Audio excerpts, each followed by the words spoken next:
मैं ओपीडी में बैठा था और एक महिला प्रेग्नेंट लेडी रोती हुई मेरी ओपीडी में आती है एंड बोलती है, सर मैं प्रेग्नेंट हूं और मुझे ब्लीडिंग हो रही है, सर क्या मेरा बच्चा ठीक है? तो ये हर प्रेग्नेंट लेडी के मन में डर होता है कि वो प्रेग्नेंट है और उसको ब्लीडिंग होगी तो उसका बच्चा ठीक है या नहीं है, और ये डर होना सही भी बात है। तो क्या हर ब्लीडिंग प्रेगनेंसी के दौरान खतरनाक होती है? एंड ये ब्लीडिंग कब नॉर्मल होती है और कब इमरजेंसी बन जाती है? एंड अगर आप प्रेग्नेंट हैं या प्रेगनेंसी का प्लान कर रहे हैं तो ये वीडियो आपके लिए बहुत जरूरी होने वाला है, इसे अंत तक जरूर देखना। अगर आप ये मिस कर दोगे तो हो सकता है आपके बेबी को नुकसान हो जाए। तो मैं doctor Sunil Chaudhary, gynaecologist, last 13 year से गायनी में प्रैक्टिस कर रहा हूं, और इस वीडियो को अगर आप लास्ट तक देखोगे तो आप क्या क्या सीखने वाले हो। पहला, प्रेगनेंसी में ब्लीडिंग के कारण क्या होते हैं, मैं आपको पूरा डिटेल से बताऊंगा कि पहले महीने की प्रेगनेंसी में अगर ब्लीडिंग हो रहा है तो उसका कारण क्या है, सेकंड मंथ में हो रहा है तो क्या कारण है, थर्ड मंथ में हो रहा है तो उसका क्या कारण है। ऐसे करके मैं पहले महीने से लेकर 9वें महीने तक हर महीने का अलग अलग कारण होता है, मैं आपको हर महीने का अलग अलग कारण बताऊंगा। मैं आपको ये बताऊंगा कि कब नॉर्मल है, कब खतरनाक है, कब आपको डरना चाहिए एंड कब आपको डरने का रिक्वायरमेंट नहीं है। थर्ड, मैं आपको ये बताऊंगा कि कब आपको तुरंत हॉस्पिटल जाना चाहिए एंड कब आप थोड़ा वेट कर सकते हो। चौथा, ये बताऊंगा कि जैसे हमारे पास पेशेंट ऐसे आता है ब्लीडिंग लेके तो हम उसका क्या इलाज करते हैं। एंड पांचवा, मैं ये बताऊंगा कि अगर प्रेगनेंसी के दौरान आपको ब्लीडिंग हो गया तो इसका आपके बच्चे पर जन्म के बाद क्या इफेक्ट आने वाला है। सबको ऐसे लगता है ना कि ब्लीडिंग हो गया फिर बाद में नॉर्मल डिलीवरी हो गया, बेबी क्राई कर गया, कोई समस्या नहीं है, लेकिन इसका इफेक्ट बच्चे पर भी आता है, वो भी आपको बताने वाला हूं। तो ये वीडियो आपको पूरा देखना चाहिए, अगर आप नहीं देखोगे तो कुछ ना कुछ साइन आप मिस कर सकते हो, एंड अगर वो मिस करोगे तो आपको नुकसान हो सकता है। एंड ये अगर आप पूरा वीडियो देखोगे तो आपको शायद बहुत फायदा होने वाला है। तो सबसे पहला क्वेश्चन हर लेडी के मन में ये होता है कि सर क्या प्रेगनेंसी में कोई भी ब्लीडिंग हो सब एबनॉर्मल होता है? तो मैं उनको बताता हूं, नहीं, प्रेगनेंसी में सारी ब्लीडिंग एबनॉर्मल नहीं होती है, कुछ ब्लीडिंग नॉर्मल भी होती है। हल्की सी स्पॉटिंग अगर हुए तो वो नॉर्मल हो सकती है कभी कभी, लेकिन हमेशा नहीं। अगर प्रेगनेंसी में हल्की सी स्पॉटिंग हुए तो ये नॉर्मल हो सकती है, लेकिन हमेशा नॉर्मल हुए इस चीज की कोई गारंटी नहीं है। लेकिन जब ज्यादा ब्लीडिंग हो रही है ये कभी भी नॉर्मल नहीं है, ये आपको दिमाग में याद रखना चाहिए कि अगर ज्यादा ब्लीडिंग हो रही है तो ये कभी भी नॉर्मल नहीं है, इसको हमेशा सीरियस लेना चाहिए। सेकंड, आपको प्रेगनेंसी में रूल बना लेना चाहिए, अगर आप अभी प्रेग्नेंट हैं या अगर आप प्रेग्नेंट होने वाले हैं तो पूरी प्रेगनेंसी में अगर आपको कभी भी ब्लीडिंग हो रही है तो आपको तुरंत डॉक्टर से एक बार जरूर संपर्क कर लेना चाहिए, ये बहुत जरूरी है। तो अभी अपन बात करते हैं मंथ वाइज कि कौन से महीने में ब्लीडिंग का कारण क्या होता है। तो प्रेगनेंसी के आपको पता है कि टोटल 9 मंथ्स होते हैं, तो हम स्टार्ट करते हैं पहले महीने से, प्रेगनेंसी का पहला महीना। तो पहले महीने में जैसे ही आप प्रेग्नेंट होते हो तो जैसे ही बच्चा बच्चेदानी के अंदर आके चिपकता है तो कुछ लेडीज में स्पॉटिंग होता है, इसको इम्प्लांटेशन ब्लीडिंग बोलते हैं। इम्प्लांटेशन ब्लीडिंग बोलते हैं, मतलब जैसे ही बच्चा चिपकेगा तो कुछ लेडीज में हल्का सा स्पॉटिंग होता है, ये बात नॉर्मल है। सेकंड, ये स्पॉटिंग अपने आप ही ठीक हो जाती है। थर्ड, फिर भी सेफ्टी के लिए आपको एक बार डॉक्टर को जरूर दिखा लेना चाहिए। लेकिन ज्यादा खतरे वाली बात तब हो जाती है जब ज्यादा ब्लीडिंग हो रही है। पहले महीना कौन सा है, पहला, और उसमें आपको ज्यादा ब्लीडिंग हो रहा है तो ये खतरे वाली बात है। इसके साथ ज्यादा ब्लीडिंग के साथ अगर आपको पेट में भी ज्यादा दर्द हो रहा है तो ये और भी ज्यादा खतरे की बात है, और इससे आपका अबॉर्शन का चांस बढ़ सकता है। तो क्या आप इम्प्लांटेशन और मिसकैरेज में फर्क समझते हैं? अगर नहीं समझते तो मैं अभी आपको बताने वाला हूं। तो ये बात थी पहले महीने में ब्लीडिंग के कारण क्यों, तो उसका मेन कारण था इम्प्लांटेशन ब्लीडिंग। अभी अपन बात करते हैं प्रेगनेंसी के सेकंड और थर्ड मंथ, जो कि सबसे क्रिटिकल टाइम होता है प्रेगनेंसी का। दूसरा महीना और तीसरा महीना आप सबको भी पता है कि ये सबसे क्रिटिकल टाइम होता है, और यहां पर अबॉर्शन की सबसे ज्यादा संभावना होती है। एंड यहां पर अबॉर्शन की संभावना ज्यादा है, इसलिए हम हर ब्लीडिंग से डरते हैं एंड हर कदम पे बहुत ही सावधानी बरतते हैं। तो यहां पर अगर ब्लीडिंग हो रहा है तो उसका कारण क्या है? पहला, थ्रेटन अबॉर्शन। थ्रेटन अबॉर्शन में मतलब अबॉर्शन का प्रोसेस स्टार्ट हो जाता है लेकिन अबॉर्शन हुआ नहीं है, अगर आप टाइम पर हॉस्पिटल पहुंच जाओगे तो आपका अबॉर्शन को रोका जा सकता है।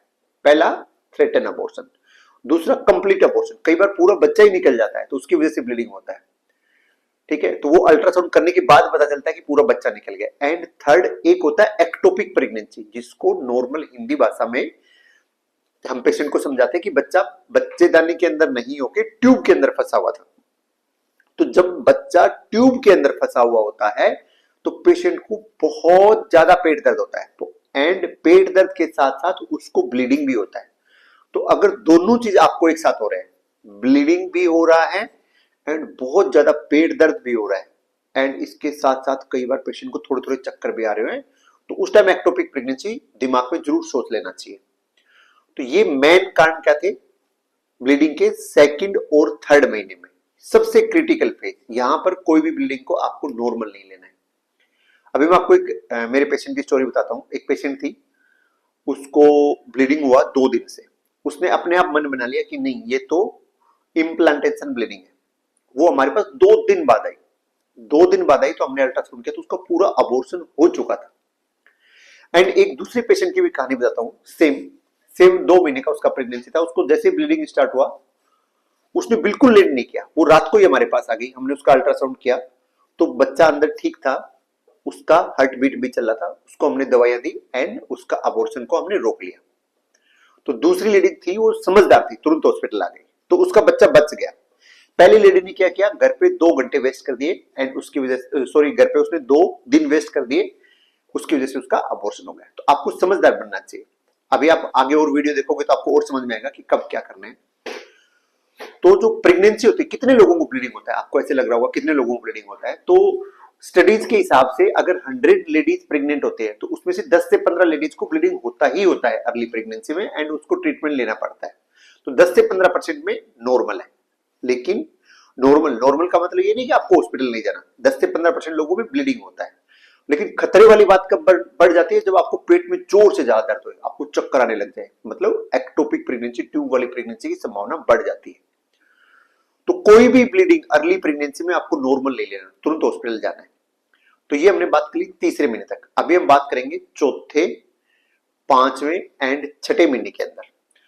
तो चौथे, 5वें, 6ठे महीने के अंदर ब्लीडिंग बहुत ही कम संभावना है, बहुत ही रेयर देखा गया है कि इस महीनों के अंदर ब्लीडिंग होए। लेकिन यहाँ पे अगर ब्लीडिंग हुए तो सीरियस बात हो सकती है। सीरियस बात क्या हो सकती है, आपने सुना होगा कि कुछ लोगों का हर बार 5वें महीने में अबॉर्शन हो जाता है, हर बार 6ठे महीने में अबॉर्शन हो जाता है। तो यहाँ पर लगभग सारे कारण बच्चेदानी के मुंह से रिलेटेड होते हैं। कई बार बच्चेदानी का मुंह अपने आप खुलने लग जाता है, कई बार उसमें इंफेक्शन हो जाता है, तो उसकी वजह से ब्लीडिंग हो सकती है। एंड कई बार क्या होता है, प्लेसेंटा लो लाइंग होता है या प्लेसेंटा प्रीविया होता है, जो कि नीचे चिपका रहता है प्लेसेंटा, ठीक है। तो ऐसे केस में भी ब्लीडिंग हो सकता है। तो यहां पर चौथे, 5वें और 6ठे महीने के अंदर ब्लीडिंग का मेन कारण या तो बच्चेदानी के मुंह में प्रॉब्लम है, वहां इंफेक्शन है या बच्चेदानी का मुंह खुलने लग गया है, या प्लेसेंटा से रिलेटेड प्रॉब्लम होती है, प्लेसेंटा प्रीविया या प्लेसेंटा लो लाइंग होता है। तो अगर ऐसा पेशेंट हमारे पास आता है तो हम क्या करते हैं, हम पेशेंट का अल्ट्रासाउंड करते हैं। अल्ट्रासाउंड करके हम ये देखते हैं कि प्लेसेंटा कहां पे है। अगर प्लेसेंटा लो लाइंग या प्रीविया नहीं है तो हम हल्का सा उसका सर्विक्स, बच्चेदानी का मुंह देखते हैं कि कहीं वो खुलने तो नहीं लग गया एंड हम उसके हिसाब से ट्रीट करते हैं। तो इस समय में छोटी सी ब्लीडिंग भी अगर आपने इग्नोर कर दिया तो ये आपको बहुत ज्यादा भारी पड़ सकती है, आपके बच्चे को नुकसान हो सकता है और आपको भी नुकसान हो सकता है। तो ये बात थी 6ठे महीने तक की। अभी हम बात करेंगे लास्ट के 3 महीनों की, 7वें, 8वें और 9वें महीने में ब्लीडिंग, या मैं ये बोलूं प्रेगनेंसी के 3rd ट्राइमेस्टर में ब्लीडिंग की अगर अपन बात करें तो उस टाइम ब्लीडिंग क्यों होता है। तो यहां पर आपको बच्चा बड़ा हो चुका होता है, मेच्योर बच्चा हो चुका होता है एंड यहां पर ब्लीडिंग हुई तो ये बहुत ही डेंजरस हो सकती है, क्योंकि जो बच्चा पूरा मेच्योर हो चुका है उसकी जान जा सकती है। तो इसके बारे में आपको ध्यान से समझने का जरूरत है। तो यहाँ पे ब्लीडिंग क्यों होती है, आप ये समझने का कोशिश करो तो फिर आपको क्या करना है वो समझ में आ जाएगा। तो पहला कारण प्लेसेंटा प्रीविया, प्लेसेंटा की लोकेशन नीचे, उसकी वजह से आपको ब्लीडिंग हो रहा है। एंड यहाँ पे सबसे जरूरी पता है क्या है, कि जब प्लेसेंटा से ब्लीडिंग होता है तो पेन नहीं होता। बहुत सारे पेशेंट हमारे पास आते हैं, वो सुबह सो के उठते हैं तो देखते हैं कि ओ बेडशीट के ऊपर ब्लीडिंग हुई है एकदम लाल रंग की, तो इस चीज का आपने ध्यान देना है। मैं आपको पहले बहुत बार बता चुका हूं कि जब सुबह आप उठोगे तो आपको अपना बेडशीट जरूर चेक करना है। कई बार पेशेंट का पानी छूट जाता है, उसको पता ही नहीं चलता। तो अगर लास्ट के 3 महीनों में ब्लीडिंग का बात अपन कर रहे हैं तो प्लेसेंटा मेन कारण होता है, और उसके अंदर ब्लीडिंग जब भी होती है पेनलेस होगी। सेकंड, कई बार जो बच्चेदानी के अंदर प्लेसेंटा चिपका होता है, बच्चे का नाल जहां पे चिपका होता है, वो चिपका हुआ नाल वहां से सेपरेट होना स्टार्ट हो जाता है, जैसे बीच में सेपरेट हो गया, ऐसे सेपरेट होने लग जाएगा तो इसको एब्रप्सियो प्लेसेंटा बोलते हैं। मतलब बच्चा दानी के अंदर जहां पे प्लेसेंटा चिपका हुआ था वो थोड़ा थोड़ा सेपरेट हो रहा है, उसकी वजह से भी ब्लीडिंग हो सकता है, और उसकी वजह से आपको बहुत जबरदस्त पेट दर्द होगा। तो ऐसा पेट दर्द भी हो और ब्लीडिंग भी हो प्रेगनेंसी के लास्ट महीनों में, तो एक बहुत खतरनाक बीमारी है। तीसरी, इससे पहले मैं आपको ना एक रियल स्टोरी बताता हूँ मेरे पेशेंट की। 5-10 दिन पहले की बात है। एक पेशेंट थी मेरी, वो 8 महीने की प्रेग्नेंट थी एंड उसको ब्लीडिंग होना स्टार्ट हो गया, तो वो रात को आई हॉस्पिटल में। जैसे ही रात को आई तो हमने देखा कि उसका जो प्लेसेंट है वो सेपरेट होना स्टार्ट हो गया है, मोर देन 50% सेपरेट हो गया था। तो हमने उसका तुरंत सिजेरियन कर दिया एंड बच्चा भी हेल्दी और माँ भी हेल्दी। लेकिन अभी आप सोच के देखिए, अगर वो सुबह तक वेट करती तो जो प्लेसेंटा 50% सेपरेट हो गया था वो सुबह तक पूरा सेपरेट हो जाता, तो उसके बच्चे का जान जा सकता था। तो इसलिए जब ब्लीडिंग हो रहा है तो आपने वेट नहीं करना, तुरंत हॉस्पिटल आना है एंड डॉक्टर को दिखाना है। एंड लेट प्रेगनेंसी, मतलब प्रेगनेंसी के लास्ट महीनों में ब्लीडिंग एक इमरजेंसी साइन है, आपको तुरंत हॉस्पिटल जाना है। यहां पर अगर आप डिले करोगे तो ये लाइफ का रिस्क हो सकता है, आपके बच्चे की लाइफ को बहुत रिस्क हो सकता है। तो इस टाइम आपने तुरंत हॉस्पिटल जाना है। इसके अलावा आप पूछोगे सर और चीजें बताओ, कब हमें तुरंत हॉस्पिटल जाना है? तो अगर आपको लास्ट के महीनों में ब्लीडिंग हो रहा है, पहली बात। दूसरा, पेट में जोर से दर्द हो रहा है, दूसरी बात। तीसरा, अगर आपको बेहोश हो रहे हो ब्लीडिंग की वजह से, आपको चक्कर आ रहे हैं, तीसरी बात। चौथी, अगर आपके बच्चे का मूवमेंट कम हो गया है, बंद हो गया है, चौथी बात। पांचवी, अगर आपको लेबर पेन स्टार्ट हो गया है, पांचवा। छठा, अगर आपको पानी छूट गया है, नीचे से पानी निकल रहा है। तो इन सब चीजों में आपको तुरंत हॉस्पिटल जाने का रिक्वायरमेंट है। यहां पे बिल्कुल वेट नहीं करना, डायरेक्ट हॉस्पिटल जाना है। तो जैसे पेशेंट हमारे पास आता है, हम क्या करते हैं एज ए डॉक्टर? हम क्या करेंगे, जैसे पेशेंट आएगा, पेशेंट का सबसे पहले बीपी चेक करते हैं, उसका पल्स चेक करते हैं, फिर अल्ट्रासाउंड से बच्चे को चेक करते हैं कि बच्चे का हार्ट रेट सही चल रहा है या नहीं चल रहा। फिर हम बच्चे के चारों तरफ पानी चेक करते हैं कि पानी सही तो है नहीं। उसके हम बेसिक ब्लड टेस्ट करते हैं। अल्ट्रासाउंड में पानी के अलावा हम ये भी देखते हैं कि बच्चे को खून सही मिल रहा है या नहीं मिल रहा, एंड बच्चे का पोजीशन क्या है। फिर हम ब्लीडिंग का कारण ढूंढते हैं कि ब्लीडिंग क्यों हुआ इसको, है ना। एंड जब हम कारण पे पता पहुंच जाते हैं तो उसके बाद हम फर्दर डिसाइड करते हैं कि हमें क्या करना है। अगर हमें रिस्क वाला लगता है तो हम एडमिट कर लेते हैं। अगर हमें लगा कि ये नॉर्मल बात है तो पेशेंट को घर भेज देते हैं। कई बार हमें अगर ज्यादा खतरा लगता है कि हमें और थोड़ा वेट करेंगे तो बच्चे की लाइफ को रिस्क है, तो हम उस टाइम इमरजेंसी सिजेरियन भी कर देते हैं। एंड इमरजेंसी सिजेरियन करके उस टाइम बच्चे का और माँ का लाइफ, दोनों का लाइफ बचाना इज वेरी इंपॉर्टेंट। तो सही टाइम पे पहुंचोगे तो हम आपके बच्चे की भी लाइफ बचा लेंगे और आपको भी बचा लेंगे। अभी बात करते हैं, बहुत ज्यादा ब्लीडिंग अगर प्रेगनेंसी में हो रहा है तो उसकी वजह से आपको क्या क्या हो सकता है। तो अगर प्रेगनेंसी का स्टार्टिंग टाइम है तो उसकी वजह से आपको अबॉर्शन हो सकता है। प्रेगनेंसी के स्टार्टिंग के महीनों में, स्टार्टिंग के 4-5 महीनों में, पहले महीने से लेकर 5वें महीने में अगर बहुत ज्यादा ब्लीडिंग हो रहा है तो उससे मैक्सिमम क्या हो सकता है, बच्चे का अबॉर्शन हो जाएगा। अगर 7वें 8वें 9वें महीने में ज्यादा ब्लीडिंग हो रहा है तो उसकी वजह से आपके बच्चे का टाइम से पहले डिलीवरी हो सकता है, या बच्चे का पेट के अंदर ही डेथ हो सकता है। तो इसलिए जब भी ब्लीडिंग हो, बिना टाइम वेस्ट किए हमें हॉस्पिटल पहुंचना है।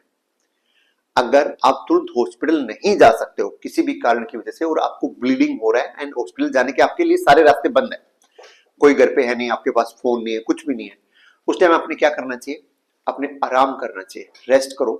बिल्कुल भागदौड़ आपने बिल्कुल नहीं मचानी है। सेकंड, कोई भी हैवी काम ना करें, वजन उठाना ये करना ऐसे आप बिल्कुल ना करें। तीसरा, अपने आप कोई भी मेडिसिन ना लें कि ये दवाई ले लेती हूँ मैं इससे रुक जाएगा, सेल्फ मेडिसिन बिल्कुल ना लें। And fourth, as soon as possible, जितना जल्दी हो सके आप डॉक्टर से कांटेक्ट करें एंड हॉस्पिटल जाएं। टाइम यहाँ पे बहुत कीमती है, अगर आप टाइम पर हॉस्पिटल पहुंच जाओगे तो हम बचा लेंगे, बच्चे को बचाएंगे, आपको बचाएंगे। अगर आप लेट हो गए तो शायद आपके बच्चे को बचाना हमारे लिए क्या पता मुश्किल हो सकता है। सेकंड, कभी भी गूगल इलाज नहीं करता है, इलाज डॉक्टर करता है। तो ऐसे नहीं कि गूगल पे सर्च किया उसके हिसाब से कर रहे हो, गूगल इलाज नहीं करता, इलाज डॉक्टर करता है। ब्लीडिंग बिल्कुल इग्नोर करना, बिल्कुल नहीं करने का। मैं आपको एक स्टोरी और बताता हूँ कि एक हमारी लेडीज थी, प्रेग्नेंट लेडी, उसको 2 दिन से ब्लीडिंग हो रहा था एंड वो अपने कामों में बिजी थी, थोड़ा थोड़ा स्पोर्टिंग होता रहा, उसने लगा कि नॉर्मल है। एंड जब हमारे पास आई तो तब देखा बच्चे का धड़कन ऑलरेडी रुक चुका था। तो इससे हमने लेसन क्या सीखा कि जितना जल्दी आप एक्शन लोगे उतनी लाइफ बचने की संभावना ज्यादा है आपके बच्चे की। तो फाइनल मैसेज मैं आपको बताता हूं, हर ब्लीडिंग सीरियस लेना है। प्रेगनेंसी में हर ब्लीडिंग सीरियस लेना है, तुरंत डॉक्टर से संपर्क करना है, डिले नहीं करना, वेट नहीं करना। अगर आप रात हो तो रात को ही हॉस्पिटल जाइए, सुबह तक वेट नहीं करना, टाइम बिल्कुल वेस्ट नहीं करने का। सही समय पर सही फैसला लोगे तो मां और बच्चे दोनों के सुरक्षित रहने की संभावना ज्यादा है। तो अगर आपको ये वीडियो यूजफुल लगा हो तो लाइक, शेयर एंड सब्सक्राइब जरूर करें। अगर आपका कोई भी सवाल अभी भी जिसका आपको आंसर नहीं मिला इस तो मेरे पूरे वीडियो में, तो आप जरूर कमेंट करिए, मैं उसका रिप्लाई करूंगा। एंड हो सकता है कि अगला मेरा वीडियो आपके सवाल के ऊपर ही आ जाए। एंड अगर आपकी कोई भी दोस्त प्रेग्नेंट है तो उसको ये जरूर शेयर करें। मिलते हैं अगले वीडियो में। मैं प्रेगनेंसी से ऐसे रिलेटेड वीडियो सारे डालता हूं मंथ वाइज, पहले महीने, दूसरे, तीसरे, चौथे, 5वें महीने में, डिलीवरी के बारे में, इवन डिलीवरी के बाद। उसके लिए आप मेरा प्रोफाइल एक बार